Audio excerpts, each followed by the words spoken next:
సాంఘిక దురాచారాలను రూపుమాపేందుకు కృషి చేసిన సంఘ సంస్కర్త మహాత్మా జ్యోతిరావు ఫులే అని మాజీ ఎమ్మెల్యే రౌతు సూర్యప్రకాష్ రావు, ఉభయ తెలుగు రాష్ట్రాల BC JAC chairman Margani Nageswararao అన్నారు. సమాజంలోని సాంఘిక దురాచారాలను, కుల వివక్షత రూపుమాపేందుకు మహాత్మా జ్యోతిరావు ఫులే కృషి చేశారని మాజీ ఎమ్మెల్యే రౌతు సూర్యప్రకాష్ రావు, ఉభయ తెలుగు రాష్ట్రాల BC JAC chairman Margani Nageswararao పేర్కొన్నారు. శనివారం మహాత్మా జ్యోతిరావు ఫులే 199వ జయంతి సందర్భంగా గోదావరి గట్టున ఉన్న ఫులే విగ్రహానికి పూలమాలలు వేసి నివాళులర్పించారు. YSR Congress party Rajahmundry city BCCL అధ్యక్షులు పీతా రామకృష్ణ ఆధ్వర్యంలో జాగృతి బ్లడ్ బ్యాంక్ వద్ద గల ఫులే విగ్రహానికి పూలమాలలు వేసి నివాళులర్పించారు. ఈ సందర్భంగా ఆయన మాట్లాడుతూ మహాత్మా జ్యోతిరావు ఫులే ద్విశత జయంతోత్సవాలు ఘనంగా నిర్వహిస్తున్నట్లు తెలిపారు. ఆంధ్రప్రదేశ్ లో మొట్టమొదటి జ్యోతిరావు ఫులే ఛాన్స్ విగ్రహాన్ని ఫులే చైతన్య వేదిక అధ్యక్షులు నయనాల కృష్ణారావు, బొమ్మన రాజ్ కుమార్ ఆధ్వర్యంలో కాంస్య విగ్రహం ఏర్పాటు చేసినట్లు తెలిపారు. ఈ విగ్రహం ప్రారంభోత్సవానికి గవర్నర్ సుశీల్ కుమార్ షిండే హాజరయ్యారని తెలిపారు. బడుగు బలహీన వర్గాల అభ్యున్నతికి కృషి చేసిన ఫులే విగ్రహం ఏర్పాటు చేయడం అభినందనీయమని అన్నారు. ఫులే విగ్రహం ఎదురుగా ఉన్న 13 గజాల స్థలాన్ని అప్పటి జిల్లా కలెక్టర్ మాధవీలత సహకారంతో మాజీ ఎంపీ భరత్రామ్ 3.50 కోట్ల రూపాయలు ఎంపీ ల్యాండ్స్ నుంచి నిధులు కేటాయించి ఫులే అంబేద్కర్ భవనం నిర్మాణం చేశారని తెలిపారు. మాజీ ఎమ్మెల్యే రౌతు సూర్యప్రకాష్ రావు మాట్లాడుతూ మహాత్మా జ్యోతిరావు ఫులే మహిళా విద్యకు కృషి చేశారని అన్నారు. బడుగు బలహీన వర్గాల అభ్యున్నతికి విద్య ఒక్కటే మార్గమని, మహిళా విద్యకు ప్రాధాన్యత కల్పించాలని అన్నారు. బీజేపీ ప్రభుత్వంలో కుల వివక్ష ఇంకా కొనసాగుతుందని అన్నారు. దళితులకు చెందిన మృతదేహాన్ని గ్రామం రోడ్డుపై నుంచి తీసివేయకుండా కట్టడి చేశారని అన్నారు. 72 సంవత్సరాల చరిత్రలో ఒక బీసీ వర్గానికి చెందిన మార్గని భరత్రామ్ రాజమండ్రి ఎంపీగా విజయం సాధించి అభివృద్ధికి కృషి చేశారని అన్నారు. ఈ కార్యక్రమంలో వైఎస్ఆర్ కాంగ్రెస్ పార్టీ నాయకులు దాసి వెంకట్రావు, మార్గని సురేష్, 15వ వార్డ్ వైఎస్ఆర్సీపీ నాయకులు, town secretary Pampana Srinu, Polu Vijayalakshmi, RA Chinni, Tiragati Durga, Sankisa Bhavani ప్రియ, ముప్పన శ్రీను, మునీశ్వరరావు, మహమ్మద్ షబ్బీర్, సుందర్ సింగ్, సూరిబాబు, అనురాధ తదితరులు పాల్గొన్నారు. ఈ దేశంలో మొట్టమొదటి సామాజిక విప్లవ యోధుడు జ్యోతిరావు ఫులే. మహాత్మా జ్యోతిరావు ఫులే అనే మనం అందరం కూడా పిలుచుకుంటే జ్యోతిరావు ఫులే 200 సంవత్సరాల క్రితం పూణేలో జన్మించి ఈ భారతదేశంలో బడుగు బలహీన వర్గాల యొక్క అభ్యున్నతికి, ముఖ్యంగా విద్య అనే దాన్ని మనం సమపార్చుకుంటేనే మన భవిష్యత్తు, మనం విద్య వల్ల జ్ఞానం వస్తుంది, జ్ఞానం వల్ల నీతి తెలుస్తుంది, నీతి వల్ల ధనం వస్తుంది, ధనం వల్ల ప్రజల యొక్క అవసరాలు తీర్చడానికి మనకు అవకాశం ఉంటుంది అని చెప్పి ఆనాడు జ్యోతిరావు ఫులే ఆయన యొక్క ఉద్యమ రూపంలో ఎంతో కృషి చేసిన మహోన్నత వ్యక్తి. ఈరోజు మనం ఆయన ద్విశత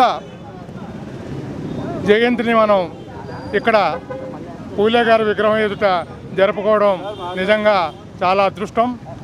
మరి ఆనాడు ఉన్న సాంఘిక దురాచారాలని అరికట్టి బరోడా మహారాష్ట్ర బొంబాయి నగరంలో మహాత్మా అనే కొన్ని లక్షలాది మంది సమక్షంలో మహాత్మా అనే బిరుదుని ఆయన పొందారు.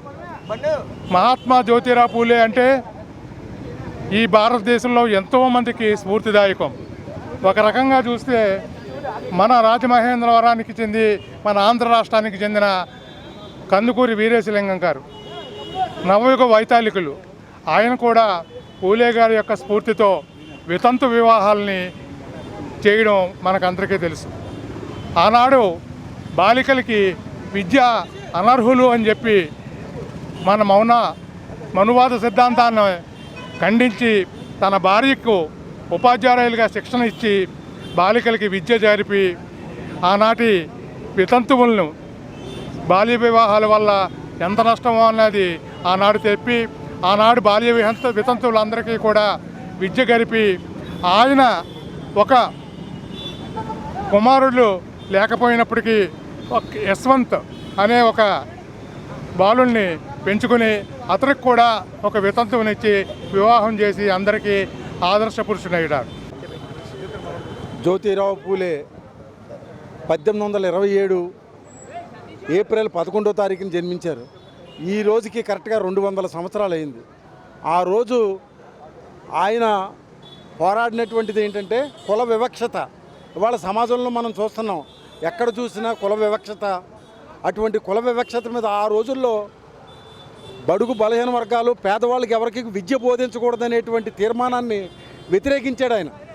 ఏంటి ఈ సమాజంలో ఇంత అన్యాయం జరుగుతుందని చెప్పి వ్యతిరేకించి తన భార్యని ఇవాళ మహిళలకి విద్య బోధించడానికి ప్రోత్సహించి ఇవాళ సమాజంలో మహిళలు అన్ని రంగాల్లో ముందుకు వస్తున్నారంటే దానికి ప్రథమ కారణం జ్యోతిరావు పూలే భార్య సావిత్రిబాయి పూలే.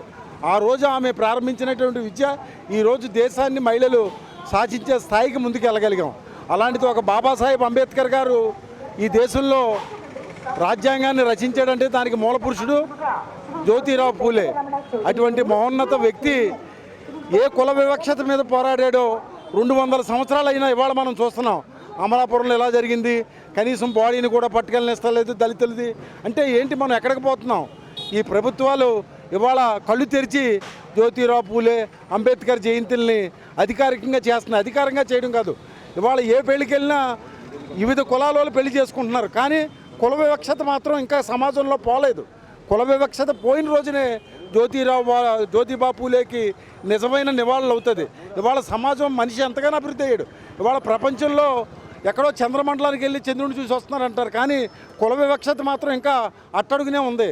ఎన్ని చూసినా నీ కులం ఏంటి, నీ జాతి ఏంటి, నీ మతం ఏంటి అనే రోజు పోయిన రోజే జ్యోతిబాబుకి నిజమైన నివాళులని చెప్పి జ్యోతిబా పూలే ఆశయాలు నెరవేర్చినట్టు అవుద్దని చెప్పి మేము మాత్రం ఆయన ఆశయాలకి అంకితం. రోజు జ్యోతిరావు పూలే ఒక జయంతి సందర్భంగా ఇక్కడ భారీ ఎత్తున మన పితా రామకృష్ణ ఆధ్వర్యంలో బీసీ సంఘం టౌన్ ప్రెసిడెంట్ ఆధ్వర్యంలో సూర్యప్రకాష్ సార్, మార్గనాయక్ సార్ ఆధ్వర్యంలో ఈ జయంతి ఉత్సవాలు బాగా జరిగినాయి.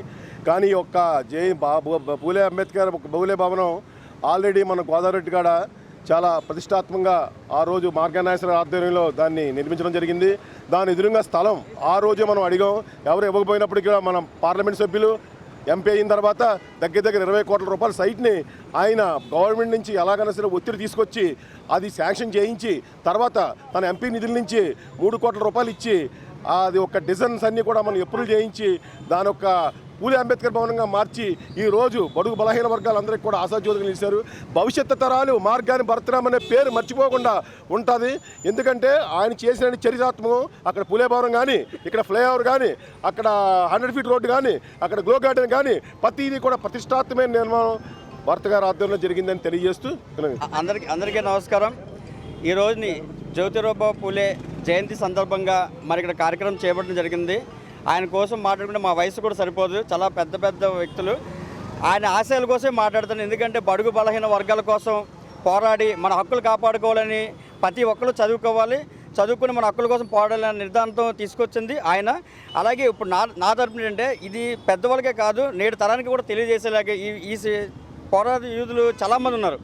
అంబేద్కర్ కానీ చాలామంది ఉన్నారు. వీళ్ళందరూ కూడా ఒక స్కూల్లోని క్లాసులో కూడా సబ్జెక్టులు పెడితే నెక్స్ట్ జనరేషన్ కూడా అందరికీ కూడా ఒక అనుభవం వస్తుందని చెప్పేసి వాళ్ళ ఆశయాలతో ముందుకెళ్దాలని కోరుకుంటూ, అలాగే ఇక్కడికి వచ్చినటువంటి వైఎస్ఆర్సీపీ కార్యకర్తలందరికీ, కుటుంబ సభ్యులందరికీ కూడా నా ధన్యవాదాలు తెలియజేసుకున్నాను.